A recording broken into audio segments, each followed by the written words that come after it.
Greenland, जिसका 80% area बर्फ से ढका हुआ है, पर इस मोटी बर्फ की चादर के नीचे कुछ ऐसा छिपा है जिसे हासिल करने के लिए दुनिया के बड़े बड़े देश जैसे कि रशिया, अमेरिका और चीन जैसे देश लगातार मेहनत कर रहे हैं।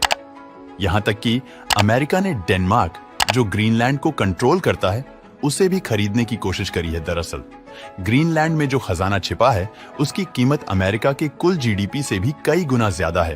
तो आखिर ऐसा क्या है ग्रीनलैंड में कि दुनिया के सभी सुपर पावर देश इसे पाने की कोशिश में लगे हैं? दरअसल डेनमार्क द्वारा कंट्रोल ग्रीनलैंड, जो इससे 50 गुना ज्यादा बड़ा है, यहाँ की आबादी सिर्फ 56,000 है, जिसमें से 19% लोग ग्रीनलैंड की कैपिटल सिटी नूक में ही रहते हैं।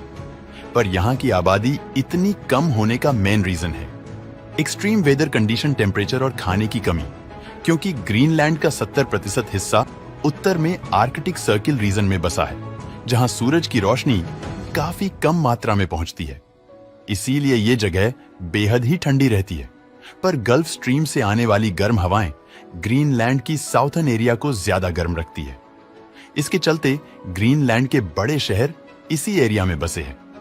लेकिन ग्लोबल वार्मिंग के कारण यहाँ का तापमान लगातार बढ़ता ही जा रहा है, जिसके कारण यहाँ की बर्फ तेजी से पिघल रही है, जिससे समुद्र का लेवल भी बढ़ रहा है और इसीलिए सालाना 200 गीगाटन आइस ग्रीनलैंड से पिघलकर समुद्र में पानी के रूप में मिक्स हो रहा है। और अगर यही हाल रहा तो इस सदी के अंत तक दुनिया भर में सी लेवल करीबन 30 सेंटीमीटर तक बढ़ चुका होगा। रिसर्चर्स के अकॉर्डिंग ग्रीनलैंड में मौजूद 2.9 क्वार्टरली मेट्रिक टन बर्फ बस कुछ सदी के अंदर कंप्लीटली पिघलकर पानी के रूप में समुद्र में मिल जाएगा। और अगर ऐसा हुआ तो धरती का सी लेवल 60 मीटर तक बढ़ सकता है, जिससे San Francisco, Miami, Egypt, Bangladesh, West Bengal जैसे मेजर कोस्टल सिटी डूब चुका होगा। और नासा के अकॉर्डिंग ग्रीनलैंड के सारे बर्फ पिघलने के कारण धरती की रोटेशनल स्पीड भी कम हो जाएगी। लेकिन इस बर्फीले चादर से ढके देश में इंसानों को कई ऐसे रहस्यमय और चौंकाने वाली चीजें मिली हैं, जिसका अंदाजा शायद ही दुनिया ने लगाया होगा। इन्हीं में से एक है ये, जो कि साल 1968 में न्यूक्लियर बॉम्ब से भरा एक अमेरिका का बॉम्बर ग्रीनलैंड के ऊपर से उड़ान भर रहा था, लेकिन अचानक इंजन में आग लगने के कारण ग्रीनलैंड के सुनसान इलाके में क्रैश लैंडिंग करनी पड़ी, जिसके तुरंत बाद अमेरिका और डेनमार्क ने मिलकर उस प्लेन में लगे न्यूक्लियर बॉम्ब को ढूंढने के लिए सर्चिंग ऑपरेशन स्टार्ट किया, जिसके तहत इन बॉम्ब्स को ढूंढ लिया गया। पर इनके कुछ बेहद जरूरी parts like second state cylinder, जिसमें यूरेनियम और लिथियम जैसे खतरनाक रेडियोएक्टिव न्यूक्लियर फ्यूल मौजूद थे, वो नहीं मिले और जिन्हें आज तक ढूंढा जा रहा है। और ये तो कुछ भी नहीं है। ग्रीनलैंड के डिफरेंट एरियाज में रिसर्चर्स द्वारा की गई आइस ड्रिलिंग के दौरान यहाँ की मोटी बर्फ की चादर की हजारों फीट गहराई में वैज्ञानिक को 35 से 50 मिलियन साल पुरानी आइस भी मिली। साल 2013 में तो नासा ने अपने सैटेलाइट में मौजूद रडार टेक्नोलॉजी की मदद से कई किलोमीटर्स मोटी बर्फ के नीचे दबे सतह का 3D मैपिंग तैयार किया, जिसमें उन्हें कई चौंकाने वाली चीजें दिखी, जिनमें से एक था वर्ल्ड लार्जेस्ट हिडन कैनियन, जिसकी लंबाई 750 किलोमीटर, गहराई 800 मीटर और 10 किलोमीटर चौड़ी थी। और ये घाटी, जो आज तक खोजी गई दुनिया की सबसे बड़ी घाटी निकली, जो हजारों सालों से ग्रीनलैंड की थिक आइस के नीचे दबी थी। वैज्ञानिक ने जिसे ग्रीनलैंड ग्रैंड कैनियन का नाम दिया। इसके अलावा 2015 में 3D मैपिंग के दौरान साइंटिस्ट ने तो बड़े क्रिटर्स की खोज करी और रिसर्च में ये पाया गया लगभग 58 मिलियन साल पहले ग्रीनलैंड की सतह से उल्कापिंड टकराया था। उस समय ग्रीनलैंड हरियाली से भरपूर थी। इसकी वजह से ये दोनों ही क्रेटर्स कई किलोमीटर थिक आइस लेयर से ढक चुका है।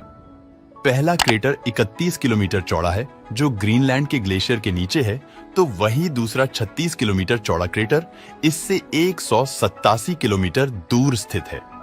इन सब चीजों के अलावा ग्रीनलैंड की बर्फ के नीचे सबसे इंपॉर्टेंट खजाना मौजूद है। वो है नेचुरल रिसोर्सेज, खास तौर पर हाइड्रोकार्बन और रेयर अर्थ एलिमेंट। एक रिपोर्ट के अनुसार ग्रीनलैंड में 412 बिलियन बैरल हाइड्रोकार्बन मौजूद है, जो पूरी दुनिया में पाया गया ऑयल रिजर्व का 13% है। यहां तक कि ग्रीनलैंड में दुनिया की 30% अनडिस्कवर्ड नेचुरल गैसेस रिजर्व भी है। और सबसे जरूरी है, ये रेयर अर्थ एलिमेंट्स जिसका इस्तेमाल आज के समय इंसानी सभ्यता द्वारा इजाद की गई है, टेक्नोलॉजी में किया जा रहा है, चाहे वो स्मार्टफोन से लेकर इलेक्ट्रिक कार्ड हो या फिर कंप्यूटर से लेकर हवाई जहाज हो। पर इन रेयर अर्थ एलिमेंट्स पर पूरी तरह चाइना ने कब्जा करके रखा है, जो पूरी दुनिया का 85% रेयर अर्थ एलिमेंट एक्सपोर्टर है। इसीलिए चाइना को टक्कर देने के लिए अमेरिका ग्रीनलैंड में मौजूद इन रेयर अर्थ एलिमेंट्स रिजर्व पर कंट्रोल पाना चाहता है, जिसके लिए अमेरिका ने डेनमार्क, जो ग्रीनलैंड को कंट्रोल करता है, उसे पैसा भी ऑफर किया था इन रिजर्व को खरीदने के लिए, पर डेनमार्क ने उनकी बात नहीं मानी और आज के समय ग्रीनलैंड की सबसे इंपॉर्टेंट एरिया है। नारसाक झील पर इस समय दुनिया का हर सुपर पावर देश नजर टिकाए बैठा है, क्योंकि सिर्फ 1346 पॉपुलेशन वाले इस छोटे से नारसाक शहर में दुनिया की second largest rare earth element reserve मौजूद है और जी साइड पर यह रिजर्व पाया गया है। उसका नाम है केविन फील्ड। अब रिसर्च के मुताबिक केविन फील्ड के इस रिजर्व में इट्रियम स्कैंडियम जैसे 11 million ton of rare earth elements और 2,70,000 टन ऑफ यूरेनियम रिजर्व भी मौजूद है। तो दोस्तों, आपका ग्रीनलैंड के बारे में क्या ओपिनियन है? नीचे कमेंट में जरूर बताना।